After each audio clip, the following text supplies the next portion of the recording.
खबर सुल्तानपुर से, जहां तहसील बल्दी राय के मझवारा गांव में पत्रकारों से रूबरू होते हुए भाजपा नेत्री कमला यादव ने सपा मुखिया और क्षेत्र के पूर्व विधायक व सपा नेता चंद्रभद्र सिंह सोनू पे जमकर प्रहार किया। पति राम कुमार यादव कानूनगों ने हत्या को याद करते हुए भावुक हो यादव समाज से भाजपा को मतदान करने की अपील किया। वहीं बताते चले कि उन्होंने कहा कि पूर्व विधायक चंद्रभद्र सिंह सोनू व ब्लॉक प्रमुख यशभद्र सिंह मोनू लोकतंत्र के हत्यारे हैं। उन्होंने वर्ष 2010 के प्रधानी चुनाव में प्रधान पद का चुनाव लड़ने की वजह से मेरे पति राम कुमार यादव की नृशंस हत्या इसलिए करवा दी क्योंकि वह मझवारा ग्राम सभा में लोकतांत्रिक व्यवस्था के तहत सोनू मोनू के गुंडों के रोकने के बाद भी चुनाव लड़े। विधवा होने के बाद मुझे तमाम दुश्वारियों का सामना करना पड़ा। दुख के उस घड़ी में क्षेत्र व जिले के सभी यादव बिरादरी तथा अन्य सभी समाज के भाइयों बहन माताओं का प्यार व ढाढ़ सहयोग मिला। सबसे पहले तो हम आप सभी पत्रकार और बंधुओं को तहे दिल से नमन वंदन अभिनंदन करते हैं कि जब हमारे ऊपर मुसीबत पड़ती है, आप सबके सहयोग से, आप सबके चैनल के माध्यम से हम अपनी आवाज़ को उठाते हैं और समाज में जाती है, समाज भी हमारा साथ देता है। मैं इसके लिए बहुत बहुत धन्यवाद देती हूँ पत्रकार भाइयों को। आज ये एक बड़ा मुद्दा है कि आज तक आपने काफ़ी दिनों से सपा की राजनीति की है, सपा छोड़ करके आज आप भाजपा में आ गई, क्या कहना है? हमारी बहुत बड़ी मजबूरी थी सर। जब मैं 2010 में हमारे पति राम कुमार यादव कानूनगो ने बैकोट महिला, हमारे मझवारे ग्राम सभा की बैकोट महिला सीट थी प्रधानी की, तब हमारे पति ने हमें ग्राम प्रधानी लड़ने के लिए उतारा। उस समय मायंग निवासी चंद्रभद्र सिंह सोनू, यशभद्र सिंह मोनू बसपा से विधायक थे, बसपा की सरकार थी, उनकी बहुत तपी हुकूमत चलती थी। उन्होंने हमारे गांव में 22 प्रत्याशी उस समय चुनाव प्रचार कर रहे थे, लेकिन सबको बुला के उन्होंने बैठा दिया और उसमें हमारे पति को बुलाए, हमें भी बुलाए, लेकिन हमारे पति ने उनके बुलाने पर नहीं गए। उसके बाद में बोले कि अपने गुंडों को भेजे। हमारे घर पे चढ़ के आए 5-6 लोग, उनके जो घंटी हंडी संडेल जो हैं उनके ग्रुप के गुंडे।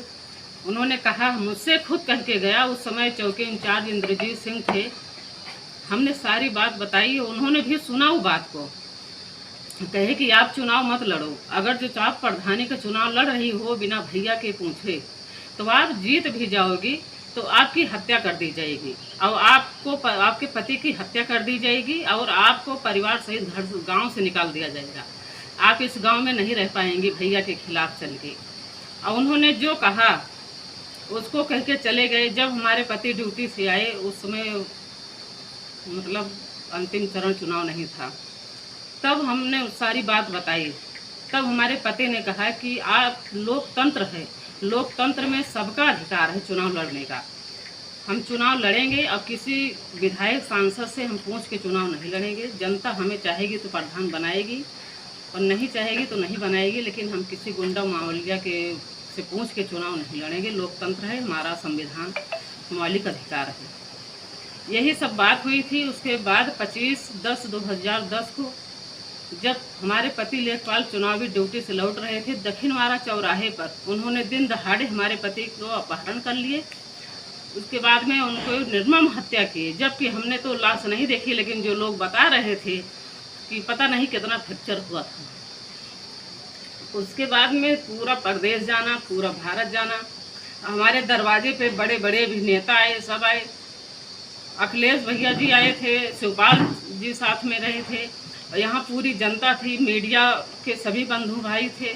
सबके सामने अखिलेश जी ने कहा था कि बसपा सरकार में गुंडई चलती है, जब हमारी सरकार 2012 में आएगी तो हम इन गुंडों माफियों को सलाखों के पीछे रखेंगे। लेकिन 2012 में समाजवादी की सरकार बनी, पूर्ण बहुमत में बनी, लेकिन उन गुंडों माफियों का अपराध बढ़ता गया, कम नहीं हुआ। ऐसे चलते चलते जब लोग, उस समय सपा सरकार थी 2016 में, और हमारे भतीजे की हत्या हुई।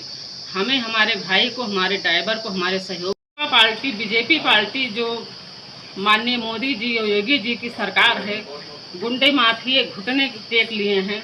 नहीं तो हम समझ रहे हैं अगर फिर समाजवादी होती तो हो सकता हम सब यहाँ जीवित न रहते।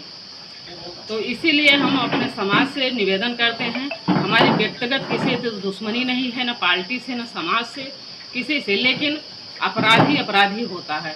हम अपना 3 बच्चे लेके किसी तरह से डर डर के लुका लुका के अपने बच्चों को पाले पढ़ाए लिखाए, उसमें हमारी पार्टी राहुल भैया भी बहुत मदद किए, इसलिए हम उनसे अपराधी से इतना दिन तक लड़ सके। तो इसलिए हम बीजेपी ज्वाइन किए।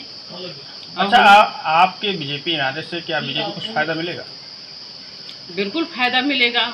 हम अपने समाज से हाथ जोड़ेंगे, विनती करेंगे, चल के मनाएंगे, बताएंगे। जो भी हमारा समाज है अगर जो उसको अपने खून में थोड़ा भी दर्द होगा तो बीजेपी को वोट कर देगा, लेकिन समाजवादी को वोट नहीं करेगा, क्योंकि ये लोकसभा है। लोकतंत्र बचाने के लिए अगर जो बीजेपी यहाँ जीत जाएगी, माननीय माता जी मेनका जी जीत जाएंगे, तो यहाँ सामान्य वो बना रहेगा। क्या लगता है कि भाजपा में जाने के बाद आप की सुरक्षा बढ़ेगी? सुरक्षा तो जब से माता जी यहाँ सांसद बनी तब से तो हम सब सुरक्षित ही महसूस कर रहे हैं, ऐसे कोई दिक्कत नहीं है। बीजेपी पार्टी में हम गए हैं तो सुरक्षित ही अपने आप को समझ के गए हैं। अपने बिरादरी को आप क्या संदेश दे रही हैं?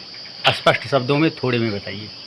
हम अपने बिरादरी को, खासकर यादव बिरादरी से हाथ जोड़ के विनती कर रहे हैं कि हमें किसी समाजवादी से, किसी जात पात से भेदभाव नहीं है, लेकिन जिस तरह से चंद्रभर सिंह सोनू सिंह को हमारे पति के हत्यारे हैं, उसका पूरा जिला, पूरा समाज, पूरा यूपी जानता है कि किसने क्या किया था हमारे साथ। और फिर उसको अगर समाजवादी में लेके पनपा रहे हैं, अपराध पनपेगा। जिस दिन ये विधायक बनेंगे, पार्टी में जाएंगे, खुदा न खास्ता सत्ता आ गई तो किसी गरीब आदमी को जीने नहीं देंगे, न चुनाव लड़ने देंगे, न कोटा चलाने देंगे, कोई भी काम करने नहीं देंगे। जैसे आज यहाँ आप सब के सामने है कि कोई आदमी एक अगर गाड़ी, टैक्सी, रिक्शा खरीद लेता था तो उसका जीने का अधिकार नहीं था, उसकी सवारी से सवारी उतार ली जाती थी।